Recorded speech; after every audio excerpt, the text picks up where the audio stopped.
Okay, आता what is mean by energy dissipator, हे कशासाठी यूज केलं जातं, ओके ते बघूयात आज. When water is flowing over the spillway, आता स्पिलवे म्हणजे काय तुम्हाला माहित झालेलं आहे, त्यावेळेस स्पिलवे वरून आपण पाणी सोडतो. Okay, so it acquire what high kinetic energy. Okay, ज्यावेळेस पाणी वरून आपण खाली सोडतो स्पिलवेच्या गेटमधून, त्यावेळेस it acquires what high kinetic energy. Okay, so it is required to reduce this kinetic energy at the tail end. Okay, ज्यावेळेस हे पाणी खाली पोचतं टेल एंडला, त्यावेळेस आपल्याला ही जी काही कायनेटिक एनर्जी आहे ती रिड्यूस करण्याची गरज असते. ओके, तर ती कशी रिड्यूस करायची, तर we have to provide this energy dissipators at the tail end. Okay, ते कसे प्रोव्हाइड करायचे आता बघूयात, त्याचं फंक्शन काय आहे बघूया.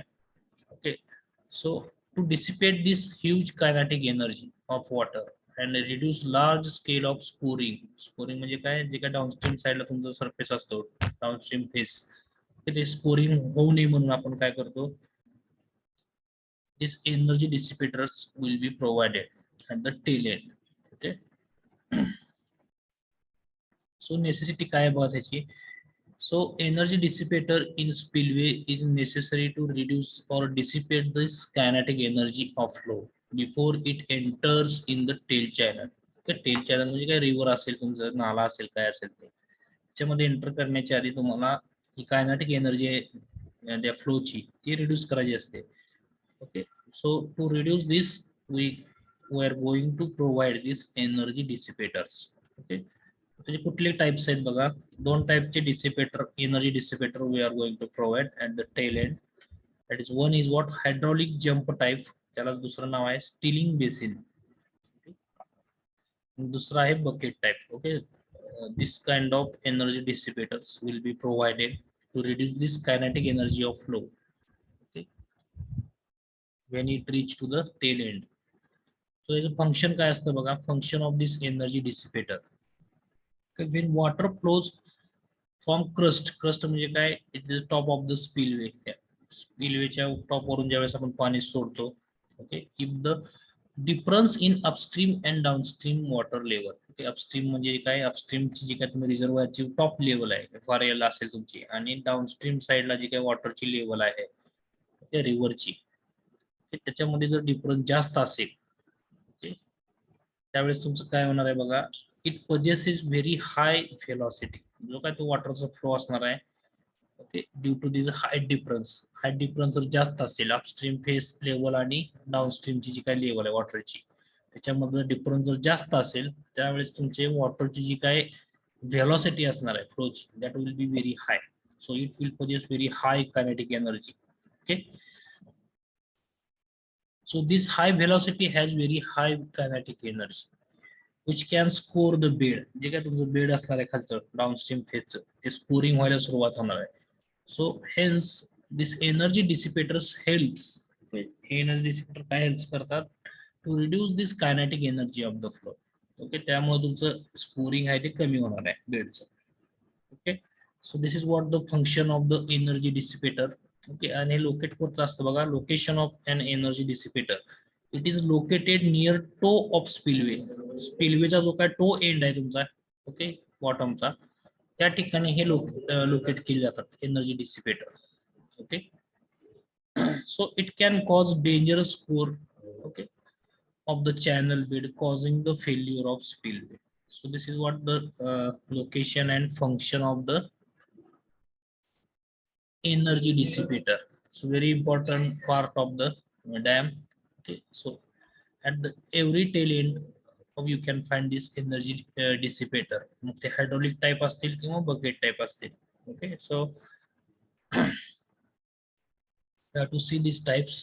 Okay, hydraulic jump type, त्यालाच नाव आहे स्टीलिंग बेसिन. त्या टाइम मध्ये जॉईन होत चला.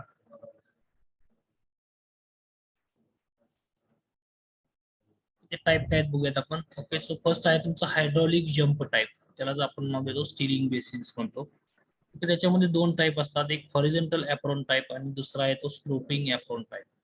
ओके, सो हायड्रॉलिक जम्प हा कन्सेप्ट तुम्हाला बऱ्यापैकी माहित असेल, हायड्रॉलिक्स किंवा तुमच्या फ्लूड मध्ये हा तुम्हाला झाला असेल कन्सेप्ट. तुम्हाला माहिती आहे का डेफिनेशन? हायड्रॉलिक जम्प कधी ऑफर होतो हा?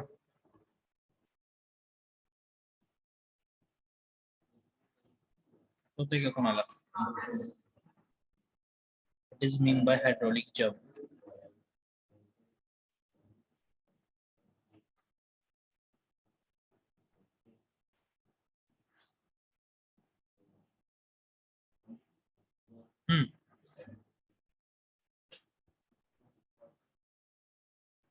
हायड्रॉलिक जंप म्हणजे काय?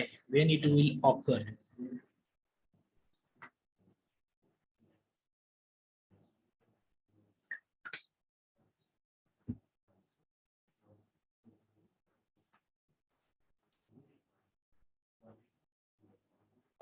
वॉटरची व्हेलॉसिटी किंवा डेप्थ अचानक वाढते.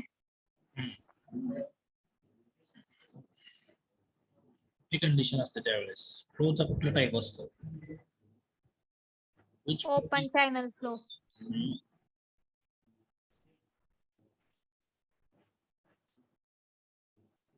की आता तुम्ही हा हायड्रॉलिक जंप बघा, वरून पाणी येणार आहे तुमचं, बरोबर आहे, स्पिलवेच्या गेट मध्ये. दिस इज द डायरेक्शन. ज्या वेळेस हे इथं रीच होईल, ह्याची वेलोसिटी जास्त असणार आहे या पाण्याची, वरून येणाऱ्या पाण्याची. Okay, at the same time तुमच्या टेल एंडला वॉटर असणार आहे इथं, त्याची वेलोसिटी ही ऍज कम्पेअर टू ह्या येणाऱ्या ज्या पाण्याची वेलोसिटी त्याच्यापेक्षा कमी असणार आहे. हा जो वरून येणारा हाय वेलोसिटी आहे किंवा तुमचा हाय एनर्जी, कायनेटिक एनर्जी आहे वॉटरची, त्याला आपण काय म्हणतो? Super critical flow. Super critical, sub critical, हे माहिती आहे का तुम्हाला टाइप्स? हो सर. ज्यावेळेस हायड्रॉलिक जंप कधी येते बघा, ऑफर होते ज्यावेळेस सुपर क्रिटिकल फ्लो हा सब क्रिटिकल मध्ये येऊन मिक्स होतो. सब क्रिटिकल फ्लो म्हणजे हा तुमचा नॉर्मल फ्लो असतो इकडचा, आणि हा येणारा असतो तो सुपर क्रिटिकल. ज्यावेळेस water super critical flow enters into the sub critical flow, at the same time you will get this hydraulic jump. Okay, this is what point दाखवलेला आहे बघा. एकदम सडन लेवल आहे वॉटरची ती इन्क्रीज होते. So this is what your hydraulic jump. Okay, आता हे hydraulic jump कशासाठी आपण इथे करतोय, जनरेट करतोय? is the reason behind it. We have to reduce this what kinetic energy of this flow which is coming from the spillway. की ज्यावेळेस हे पाणी डायरेक्टली तर खाली येणार आहे टेल एंडला, ओके, त्याची व्हेलॉसिटी जास्त असते, त्यावेळेस आपल्याला काय गरज काय असते? इथल्या व्हेलॉसिटी कमी करायची. तर हा जो काय पोर्शन असतो डाऊनस्ट्रीमचा, टेल एंड, तुमचा टो एंड, थोडक्यात हा स्कोर होणे म्हणून, स्कोरिंग होणे म्हणून आपण काय करतो? इथं ऍप्रॉन प्रोव्हाइड करतो. Okay, this is what apron, figure मध्ये तुम्हाला दिसेल, कॉन्क्रीटचं असतंय. This is what apron is provided. ज्यावेळेस वॉटर इथं येऊन आदळतं या भागामध्ये, त्यावेळेस इथला भाग स्कोरिंग होऊ नये म्हणून, ओके, इरोजन होऊ नये इथल्या भागाचं, त्याच्यामुळे होणे म्हणून आपण काय करतोय? हे कॉन्क्रीटचा एक लेयर प्रोव्हाइड करतोय. ओके, ऍप्रॉन म्हणतो आपण त्याला, horizontal apron. Right is horizontal, त्यामुळे हॉरिझॉन्टल मध्ये प्लेस केलेला आहे. ओके, दुसरा आहे तो स्लोपिंग. स्लोपिंग म्हणजे काय? इन्क्लाइंड असतो हा फेस, हा हॉरिझॉन्टल असतो आणि हा इन्क्लाइंड असतो, एवढंच फरक याच्यामध्ये. Okay, this is what hydraulic jump आहे तुमची क्रिएट केली जाते.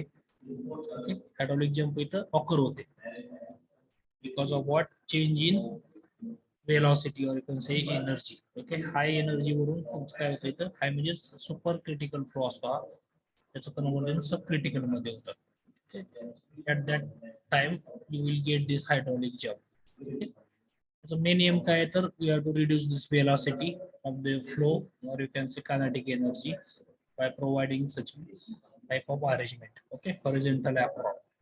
So this is what the first method to reduce the kinetic energy of flow while it is coming from the spillway. Okay, this is what hydraulic jump type. त्याला दुसरं नाव आहे Stilling basins. Okay, एक असतं horizontal apron आणि दुसरं sloping. फक्त त्याच्यामध्ये स्लोप दिलेला असतो, हे असतं ते हॉरिझॉन्टल असतं. Okay, this is what the hydraulic jump type or you can say stilling basin. आणि दुसरं आहे ते तुमचं bucket type. This is what bucket type. Bucket म्हणजे काय, तर बकेटचा शेप दिलेला असतो या डाऊनस्ट्रीम फेस मध्ये. हे इथून येणार तुमचं हे पाणी असतं क्रस्ट मधून. डायरेक्टली पाणी कुठे येतं बघा, ह्या बकेट मध्ये येतं. ओके, बकेट शेप असल्यामुळे काय होतंय, तर रोलर्स तयार होतात, रोलर्स वॉटरचे या बकेटच्या शेपमुळे. त्यामुळे काय होतंय, आणि हे away from the toe end असतात हे बकेट्स. ओके, याचा कॉन्टॅक्ट डायरेक्ट टू एंडशी येत नाहीये. हे बकेट जे आहेत ते away from the you can say toe end असतात. त्यामुळे याचं डॅमेज होण्याची शक्यता कमी असते. आणि हे प्रोव्हाइड कधी करतात, ज्या ठिकाणी हार्ड रॉक आहे फाउंडेशन मध्ये, फाउंडेशन हार्ड रॉकचं असेल त्या ठिकाणी हे बकेट टाइप एनर्जी डिसिपेटर आहे ते प्रोव्हाइड केले जातात. अदरवाईज तुमचं जनरली जे काही हॉरिझॉन्टल आणि हे स्लोपिंग अप्रोच ते प्रोव्हाइड केलं जातात साईट कंडिशन नुसार. ते हार्ड रॉक अवेलेबल असेल तरच हा बकेट टाइप डिसिपेटर प्रोव्हाइड केला जातो ऍट टू एंड. हे सेम फंक्शन आहे. ते फक्त इथं रोलर्स तयार होतात other than hydraulic jump. Rollers तयार होतात, त्याच्यामुळे एनर्जी आहे ती डिसिपेट होते. So this is what bucket type dissipators. Okay, so these are the energy dissipators which will reduce the, or which will helps to reduce the kinetic energy of the flow. Okay, to avoid the erosion or you can say scoring of the bed at downstream. This is what the function. Hello sir. बोला. Sir इथे ते bucket type energy डेसिपेटर provide केल्यामुळे ground rollers तयार झाले आणि काही ठिकाणी naturally पण तयार होतात ग्राउंड रोलर्स. तर ते कशामुळे तयार होतात? कुठं नॅचरली तयार होतात ग्राउंड रोलर्स. राऊंड रोलर्स नाही, तो शेपवर डिपेंड असणार. तुमचा बेडचा जो काही शेप आहे त्याच्यावरती हे डिपेंड असणार. बकेट टाइप जर असेल तुमचं बेडचा shape, at that time that rollers will be fine, otherwise it will not formed. Plane surface वरती रोलर तुमचे फॉर्म होणारच नाहीत ना. तुमचं जे पाणी जे काही पडणार आहे ते डायरेक्ट बकेट मध्ये पडत असेल तर रोलर फॉर्म होणार ना.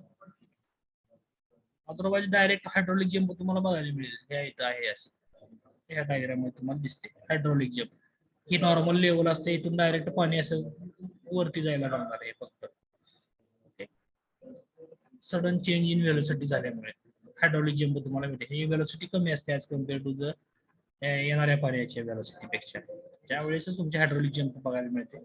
अदरवाईज जर बकेट शेप प्रोव्हाइड केलेला असेल तुम्ही बॉटमला, okay, at that time you find this rollers. असे रोलर्स तुम्हाला फॉर्म होताना दिसतील.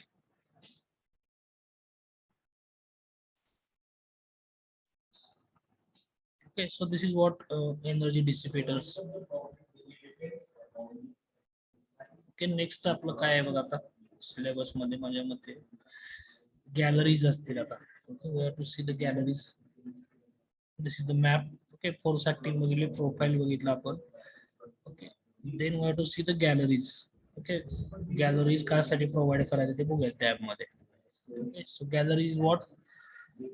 Gallery is a formed opening left in the dam. Okay, dam मध्ये जर तुम्हाला जर काही ओपन पोर्शन दिसेल, तुम्ही जर डॅम व्हिजिट केला असेल, you will find such kind of galleries. त्या गॅलरी दोन टाईपचे असतात जनरली, फाउंडेशन गॅलरी आणि इन्स्पेक्शन गॅलरी. फाउंडेशन गॅलरीज कशासाठी प्रोव्हाइड करतो आपण जनरली,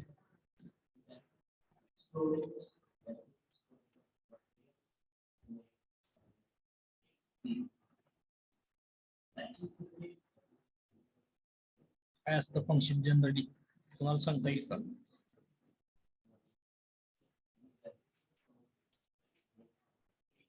नावामध्येच आहे त्याच्या, फाउंडेशन आणि दुसरं आहे ते इन्स्पेक्शन.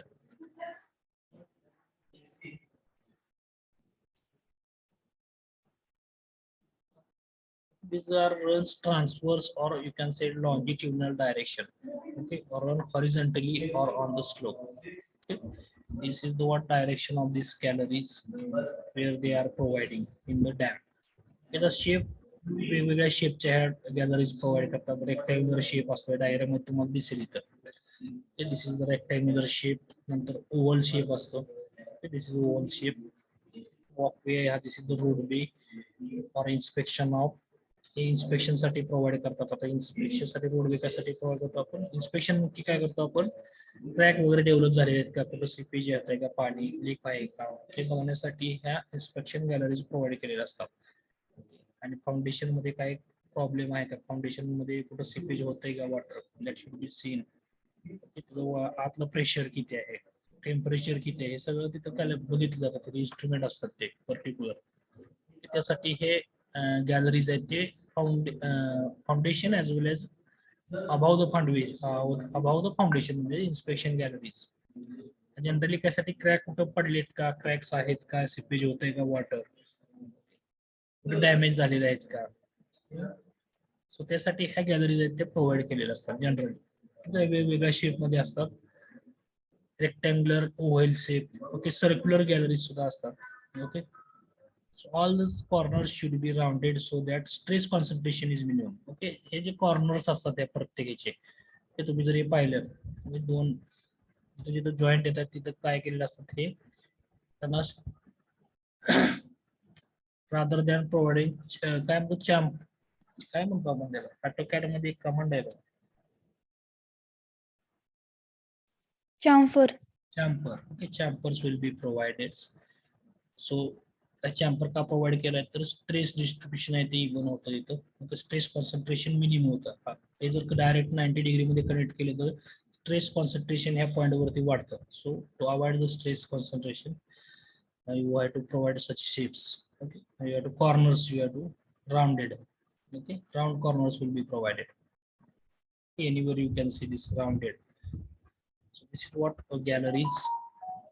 The functions काय असतं बघा galleries, to provide drainage of the dam section, जे काय water seepage होणार आहे that should be drained off safely, that is the minimum. Okay, foundation मध्ये ह्या जनरली तुम्हाला पाहायला मिळतं.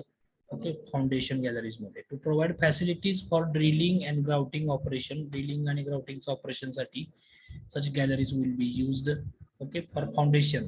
Okay, generally to provide space for header and return pipes for post cooling of concrete and grouting. कॉन्क्रीटचं cooling करण्यासाठी हे जे काही पाईप्स पाईप जे असतात ते लेड केलेले असतात ह्या गॅलरी मधून. ओके, म्हणजे टेम्परेचर कंट्रोल करण्यासाठी थोडक्यामध्ये. Okay, and the grouting of and longitudinal joints after completion of the dam.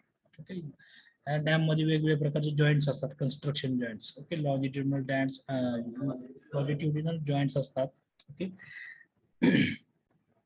नंतर ट्रान्सवर्स जॉईंट्स पण असतात. Okay, so the joints will be provided with the help of this galleries. Then to provide access to observe the measure and behavior of the structure, म्हणजे inspection थोडक्यात. Whatever the inspection, म्हणजे cracks कुठे develop झालेले आहेत का. Okay, so this is what function of galleries. And to provide an access of mechanical controversies needed for the operation. Okay, mechanical म्हणजे जे काही मेकॅनिकल डिव्हाइस असतात मेजर करण्यासाठी, आता क्रॅक्स डेव्हलप झालेले, रिबॉन्ड हॅमर असेल तुमचा. ओके, वेगवेगळे इन्स्ट्रुमेंट यूज केले जातात टेम्परेचर मेजर करण्यासाठी. All this mechanical instruments that should be assessed. Okay, with the help of these galleries. So this is what function of galleries.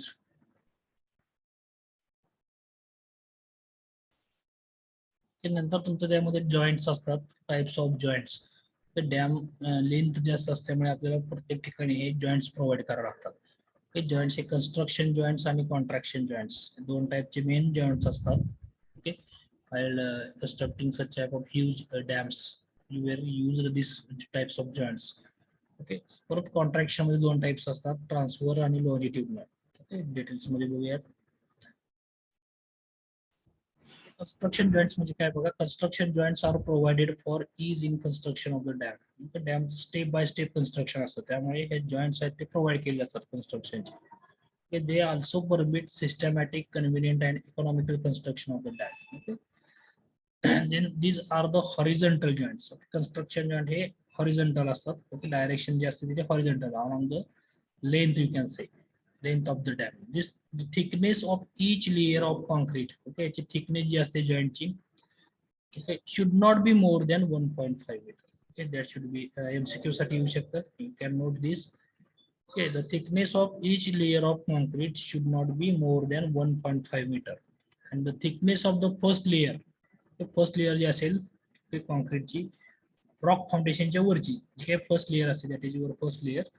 Thickness of this first layer of the concrete above rock foundation should not be more than 0.75 म्हणजे first जी काही layer असणार आहे rock फाउंडेशनच्या नंतरची.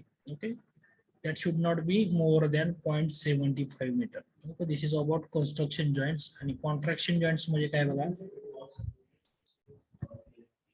The contraction joints are provided to avoid crack caused due to the shrinkage of concrete. Okay, shrinkage म्हणजे काय तुम्हाला माहिती आहे? What is mean by shrinkage? City मध्ये तुम्हाला झाला असेल बऱ्यापैकी. श्रिंकेज होतं म्हणजे काय होतं नक्की?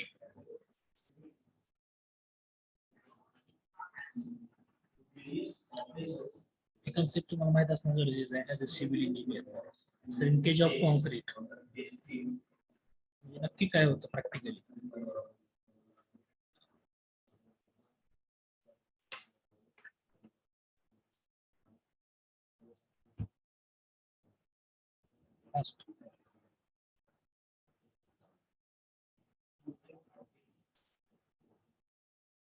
पटकन सांगा चला.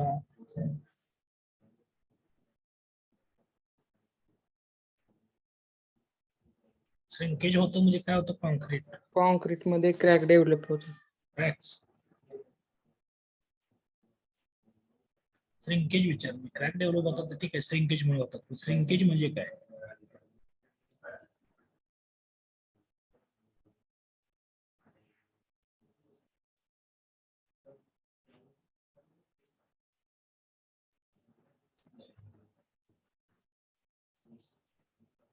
मला हे सांगता पटकन.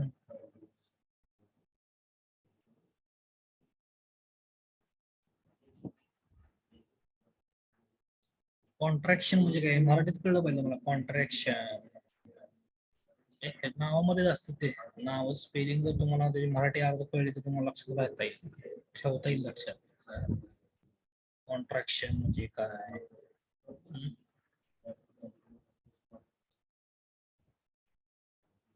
त्यासाठी सांगितलं तुम्हाला डिक्शनरी ठेवा एक जवळ. वर्ड नवीन आला का त्याचा अर्थ कळला पाहिजे काय. कॉन्ट्रॅक्शन म्हणजे काय? श्रिंकेज म्हणजे काय?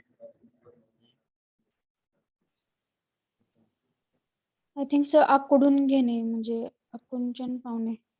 म्हणजे व्हॉल्यूम आकुंचन होणे. आकुंचन. कशामुळे होते आकुंचन? वॉटरची क्वांटिटी कमी पडल्यामुळे. कशामुळे होतं तर main reason the temperature changes. Okay, temperature change difference मुळे काय होतं? कॉन्क्रीटचं श्रिंकेज होतं. म्हणजे व्हॉल्यूम आहे तो चेंज होतो त्याचा. त्याच्यामुळे काय होतं? त्याचा स्ट्रक्चरवरती काय इफेक्ट होतो? मला हे क्रॅक्स बघायला मिळतात भिंतीवरती. ओके, तुम्ही जर भिंत घरामध्ये असेल क्रॅक पडलेले असतात बघा भिंतीवरती. It is what temperature difference मुळे श्रिंकेज होतं कॉन्क्रीटमध्ये. ओके, मग त्यासाठी काय करावं लागतं आपल्याला? कॉन्ट्रॅक्शन जॉईंट आहे ते प्रोव्हाइड करावं लागतं स्ट्रक्चरमध्ये. ओके, ते व्हॉल्यूम ऍडजस्ट करतो ते कॉन्ट्रॅक्शन जॉईंट. मग त्याच्यामध्ये दोन टाईप असतात, ट्रान्सव्हर्स जॉईंट आणि लॉन्जिट्युडिनल जॉईंट्स. ओके, दोन जॉईंट्स आहेत ते मेनली प्रोव्हाइड केले जातात to avoid this contraction due to this temperature changes. Okay, म्हणजे क्रॅक्स आहेत ते डेव्हलप होत नाहीत. So you have to avoid, you have to provide such type of joints like transverse and longitudinal. Okay. The transverse joints बघा. Transverse joints are provided normal to the axis. हे महत्त्वाचं आहे. Okay, it is provided normal to the axis of the dam. Transverse joints. Okay, diagram मध्ये तुम्हाला दिसतील इथं. These are the longitudinal. Horizontal दिसतात ते longitudinal आणि जे vertical दिसतात normal to the axis. ते असतात म्हणजे ट्रान्सव्हर्स जॉईंट्स. ओके, दोन ट्रान्सव्हर्स जॉईंटच्या मध्ये एक लॉंजिट्युडिनल जॉईंट असतो तो प्रोव्हाइड केलेला असतो. लक्षात ठेवा. So these transverse joints are provided normal to the axis of the dam. Okay, they are provided to prevent haphazard transverse cracks. जे काय ट्रान्सव्हर्स क्रॅक डेव्हलप होणार आहेत due to the contraction of concrete or due to shrinkage you can say. Okay. So to avoid such cracks, transverse cracks, we have to provide the transverse joints. Okay. The spacing of such joints depends upon the number of factors, including the position of the structure and topographic features of the dam. Okay. जे काय spacing आपण provide करतो joints मधलं कशावरती depend असतं तर it will depends upon the स्ट्रक्चरची position काय आहे आणि तिथे टोपोग्राफिकल फीचर्स काय आहे डॅमचे, तर त्याच्यावरती हे डिपेंड असतात generally. Okay, So the general practice is to restrict the spacing of the joint to about 15 meters. Okay, लक्षात घ्यायचं general practice is to restrict the spacing of joint, म्हणजे जॉईंट मध्ये जे काही स्पेसिंग आहे ते is about 15 meter or the height of the dam. So whichever is the less, या दोन्ही मधलं जे काही लेस असेल तेवढं तुम्हाला हे स्पेसिंग असतं जॉईंटचं.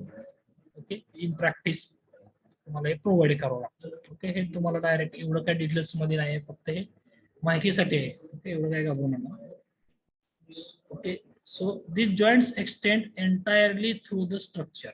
Okay, पूर्ण स्ट्रक्चर मध्ये हे तुम्हाला पाहायला भेटतील ट्रान्सफर जॉइंट्स.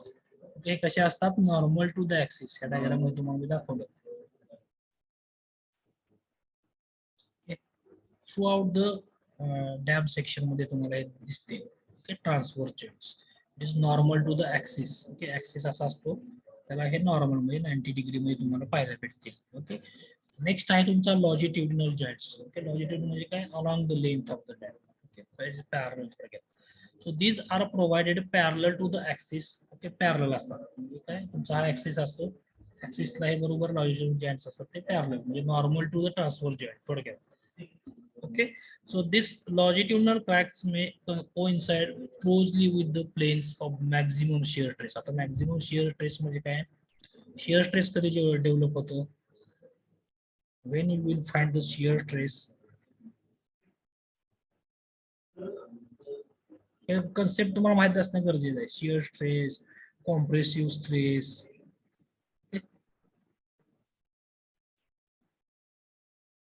काय असतो shear stress?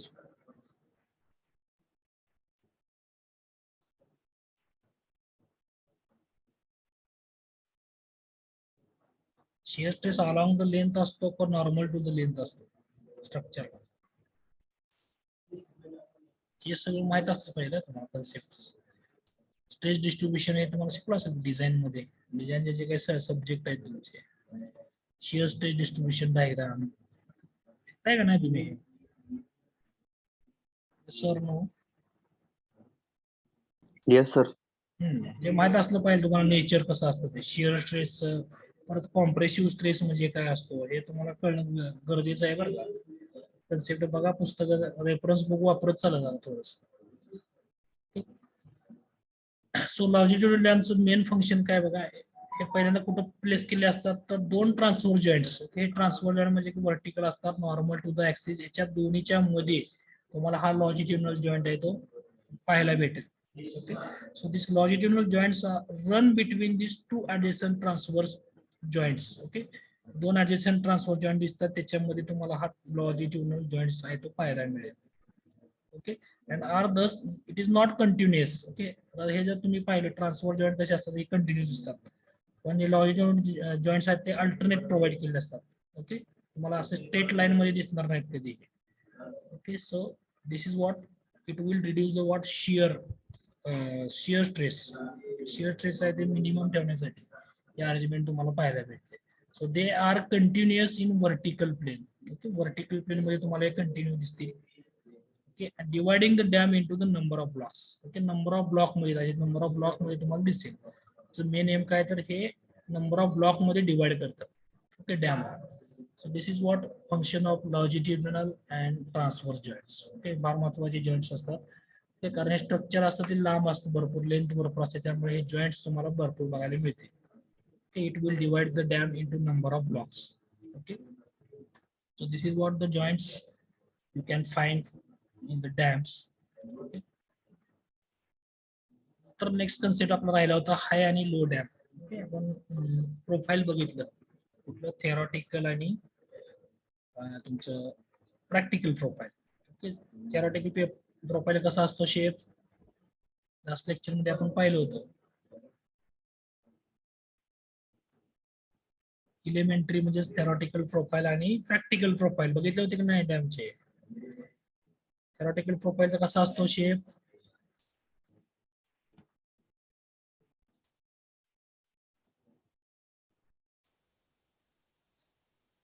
partially straight and partially inclined.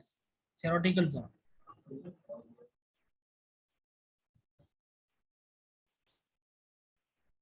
Yes sir. आणि प्रॅक्टिकल प्रोफाईल कसं असतं?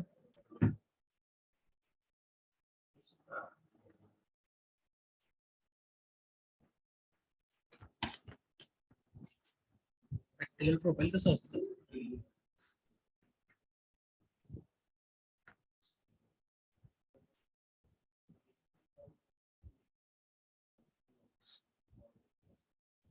सर प्रॅक्टिकलचं partial inclined and partial straight असतं. Very good. आणि थेरॉटिकलचं? थेरॉटिकला रोडवे प्रोव्हाइड केलेला असतो का टॉपला? No sir. No sir. Shape कसा असतो सांगितलं होतं की last. Right right. Very good. तर राईट अँगल ट्रायंगलचा शेप असतो थेरॉटिकल प्रोफाईल मध्ये, आणि प्रॅक्टिकल मध्ये तुम्हाला वरती रोडवे आपण प्रोव्हाइड करतो. ओके, सो पार्शियली इन्क्लाइंड आणि पार्शियली स्ट्रेट असतो. Okay, so this is the what practical profile. Last lecture मध्ये बघितलं की आपण. ओके, आता हाय डॅम आणि लो डॅमचं काय कन्सेप्ट आहे बघूया. लो डॅम म्हणजे काय असतं बघा. A low dam is one which in which the height h, height means what, total height of the dam, okay, is less than the given equation. Okay, the given equation काय आहे, h is equal to f upon w. Okay, w means omega आहे ते.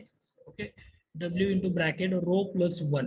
Okay, so f is what here, f is the safe allowable compressive stress of for dam masonry in tons per meter square. Okay, f is the what, compressive stress. Okay, safe allowable compressive stress. And w is what here, specific weight of water. Okay, that is in tons per meter cube. And rho is what, specific gravity of dam material, that is always equal to 2.4. Okay, so this is what, this equation what satisfy the condition of low dam and high dam. Okay, for general case we have to consider here. Okay, taking w means what, specific weight we have to consider 1 ton. Okay, 1 ton per meter square असं consider केलेलं आहे आपण. General case काय बघतोय, general case. Okay, so specific gravity you can say, डॅमची specific gravity बघा, that is what 2.4 असते. Okay, डॅमचं मटेरियल मग कॉन्क्रीट असेल, concrete material as considered 2.4 is will be the specific gravity. The limiting height in meters is given by h is equal to, limiting height किती आहे बघा, त्याचं relation आहे h is equal to height of the dam, that is equal to 0.295 f. Okay, f is what here, safe allowable compressible stress, or you can say allowable stress, that is ton per meter square. Okay, if a common dam, the limiting height of low gravity dam comes out to be, okay, common height किती असते बघा, dam common डॅमची height h will be 300. आता 300 safe allowable compressive stress तुमचा किती असतो, 200 ते 300 tonnes पर meter square. Okay, इथं मॅक्झिमम पकडले आपण 300. ओके, 300 डिवायडेड बाय 1 काय आपलं, 1 is what here W, that is specific weight we have to consider. General case मध्ये आपण कन्सिडर केलं होतं 1 ton per meter square, meter cube आहे, प्लस तुमचं specific gravity that is rho, that is 2.4 असते, 2.40, that is 2.4 plus 1. Okay, या फॉर्म्युल्यामध्ये आपण या व्हॅल्यू पुट केल्या. सो आपल्याला हाईट किती भेटली बघा, जनरल केस मध्ये 88 मीटर. म्हणजे मी काय म्हणणार, लो डॅम आपण कधी म्हणाल, ज्या वेळेस एखाद्या डॅमची हाईट 88 मीटर पेक्षा कमी असेल, तर in that case I will say that that dam is low dam. Okay, डॅमची हाईट जर 88 मीटर पेक्षा जास्त असेल, in that case we can say that that dam is high dam. Okay, so this is very important equation you have to remember. h is equal to f upon w into rho plus 1. With the help of this equation, you can judge whether the dam is low or high. Okay, so this is what the concept of high dam and low dam. Okay, you have to remember this height, that is 88 meter. If the height of the dam is less than 88 meter, you can say that the dam is low dam. Okay, and if the height of the dam is more than this equation, okay, then in that case you can say that dam is high dam. Okay, so this is what the concept you can remember.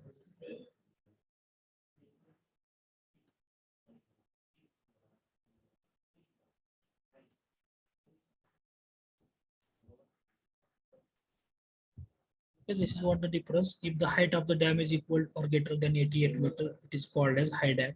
Okay, the resultant may go outside the middle third of point. High dam मध्ये middle third point म्हणजे कुठं बघा, diagram तुम्हाला आता दाखवायला नाहीये माझ्याकडे.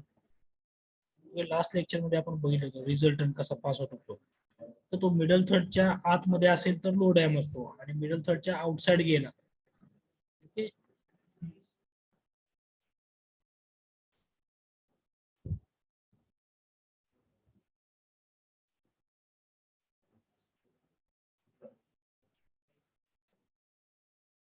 Middle third म्हणजे काय असतं बघा, हे 3 पार्ट मध्ये डिवाइड केलेलं असतो. 1/3 मध्ये काय 1/3 आणि 1/3.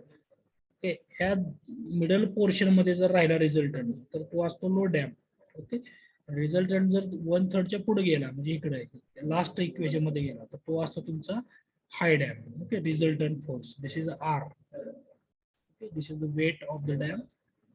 दिस is what your resultant. Resultant जर ह्या दोन्हीच्या मध्ये राहिला तर सेंटरला राहिला थोडक्यात तर तो लो डॅम असतो. रिझल्टंट जर पुढे गेला ह्या बीच्या ओके 1/3च्या तर तो असतो तुमचा हाय डॅम. ओके,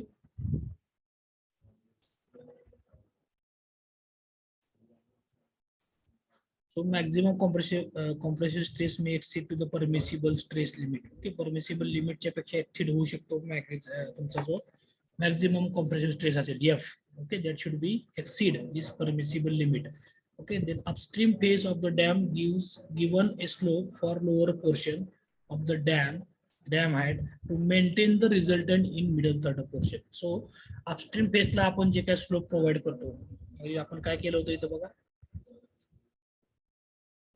हा जो पोर्शन आहे इथं स्लोप प्रोव्हाइड करतो म्हणजे काय पार्शियली इन्क्लाइंड करतोय आणि पार्शियली व्हर्टिकल असतोय. कशासाठी करतोय तर हा जो काही रिझल्टंट आहे तो 1/3 मध्ये राहावा. ओके, 1/3 पोर्शन म्हणजे काय, हा बीच्या बरोबर मिडलला. This is the base of the dam. ह्या बेसच्या बरोबर मिडल थर्ड मध्ये. मिडल थर्ड म्हणजे काय,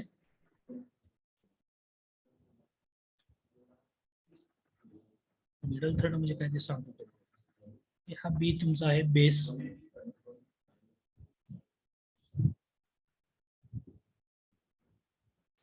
या 3 पार्ट मध्ये याचं डिवाइड करायचं. सेम पार्ट असतात ते डी. हा मिडल थर्ड पोर्शन असतो. या मिडल थर्ड मध्ये तुमचा रिझल्टंट आहे तो राहिला पाहिजे. त्याच्यासाठी हा पोर्शन आहे तो तुम्ही एक्सटेंड करता अपस्ट्रीम फेसला. ओके, ओके, हा पोर्शन ऍड केल्यामुळे तुमचा हा जो रिझल्टंट आहे तो बरोबर सेंटरला राहण्यास मदत होते किंवा मेंटेन करतो. लो डॅम मध्ये ऑलरेडी तिथं असतो मिडल थर्ड मध्ये. हा मिडल थर्ड पोर्शन आहे. रिझल्टंट ऑलवेज इथं असतो लो डॅमचा. ओके, पण हाय डॅम मध्ये तसं होत नाही. त्याचा मिडल मध्ये आणण्यासाठी तुम्हाला हा शेप आहे तो चेंज करावा लागतो. ओके, इथं व्हर्टिकल करावं लागतं. पार्शियली इन्क्लाइंड आणि पार्शियली व्हर्टिकल असतो shape. Okay, so this is what we have to change the shape in high dam or maintain the resultant in middle third. Okay,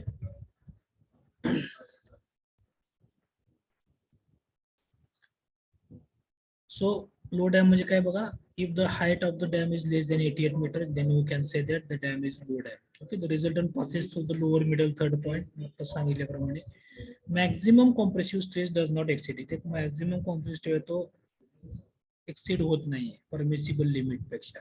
so that why it is that you can say resultant will be within the middle third असतो. इथे exceed होतो त्यामुळे आपण काय करतो, upstream फेसला extra portion provide करतो downstream साईडला, सॉरी अपस्ट्रीम साईडच्या बॉटमला.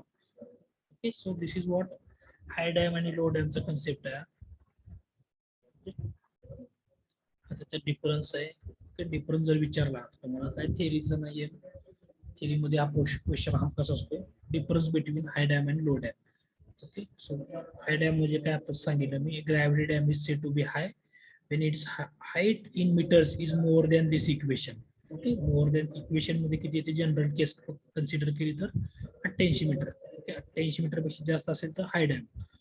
डायरेक्ट जर चालेल, if height of the dam is greater than 88 then you can say that dam is high dam. Okay, then gravity dam is said to be below when its heights in meter is less than this equation. Okay, then resultant may go outside the middle third. Okay, मगाशी सांगितल्याप्रमाणे the resultant passes through the lower middle third. Okay, maximum compressive stress not may exceed in high dam, इथं exceed होत नाही.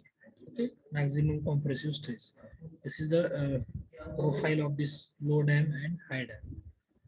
This is what the difference between this high dam and low dam. This is the practical view. Okay, this is the low dam, low gravity dam. Is theoretical profile असतं. Class म्हणतो आपण theoretical profile. हे तुमचं असतं practical profile. त्यालाच दुसरं नाव आहे elementary. theoreticalच elementary. elementary profile किंवा theoretical profile आणि हे तुमचं actual practical profile. Okay. So this is what the diagram, high dam and low dam. At the last, earthen dam आणि gravity dam याच्यामधला डिफरन्स. ओके, डिफरन्स काय बघा आता तुम्हाला सांगता आला पाहिजे. After learning earthen and gravity dam, okay, you can differentiate between gravity and earthen dam. earthen dam म्हणजे काय असतं बघा, these are less durable due to the material whatever you are using. Okay, normally locally available material use केलं असतं, soil वगैरे use करून हा बांधलेला असतो, त्यामुळे लेस ड्युरेबिलिटी असते as compared to the gravity. Okay, ग्रॅव्हिटीची मोर का असते तर it can be built with the help of masonry as well as concrete. That's why it is durable. It cannot withstand very high pressure. Soils असल्यामुळे high प्रेशरला stand होत नाही. Okay, so it will fail with when high pressure will be there. It may be. So it can withstand with high pressure, okay, due to the material used. It cannot be 100% watertight. Okay, it can be gravity मध्ये ते 100% watertight असणार आहे मटेरियलचा use असल्यामुळे, concrete आणि masonry. It cannot be made thinner. Thin तुम्हाला बांधता येणार नाही. ओके, तसं इकडे काय करणार आहे, it can be made thinner. मटेरियलच्या ह्याच्यावरून हे टाइप्स आहेत, डिफरन्स आहेत. Failure is sudden. Sudden failure will be possible. याच्यामध्ये सडन फेल्युअर होत नाही. Okay, locally available soil, stone, seal, clay and sand can be use to construct the earthen dam. Okay, तसंच gravity मध्ये stone, brick and concrete only can be use. Okay, skilled labor is not required in case construction of this earthen dam. Okay, here skilled labor will be required. Okay, the spillway should be provided separately. earthen dam मध्ये तुम्हाला within the dam provide करता येत नाही. Okay, spillway. Okay, it should be constructed away from the dam. Okay, so gravity मध्ये you can provide away from as well as within the dam. Okay, gravity मध्ये. So maintenance cost of earthen dam is more. Okay, maintenance cost जास्त असते कारण maintenance जास्त असतो soil पासून बनवले असल्यामुळे. सो ग्रॅव्हिटी मध्ये मेंटेनन्स कॉस्ट कमी असते. ओके, मेंटेनन्स लेस असल्यामुळे, मटेरियल कॉन्क्रीट आणि मॅशनरी यूज केल्यामुळे इनिशियल कॉस्ट लेस असते earthen dam ची. ओके, ग्रॅव्हिटीची मोर असते. So this is what the main difference between earthen as well as you can say gravity dam. Okay, so this is what spillway आपण बघितलं होतं last lecture मध्ये. So this is what dams and spillways. Okay, त्याच्यामध्ये एक मला last point राहिलेला आहे, that is what gates. Okay, next लेक्चरला बघूया. टाइम तेवढा नाही होणार, 4-5 मिनिटात नाही होणार पगार टाइम. ओके, सो असाइनमेंट सगळ्यांनी कम्प्लीट करायला मी सांगितलेले आहेत. अपलोड केले आहेत का तुम्ही सगळ्यांनी?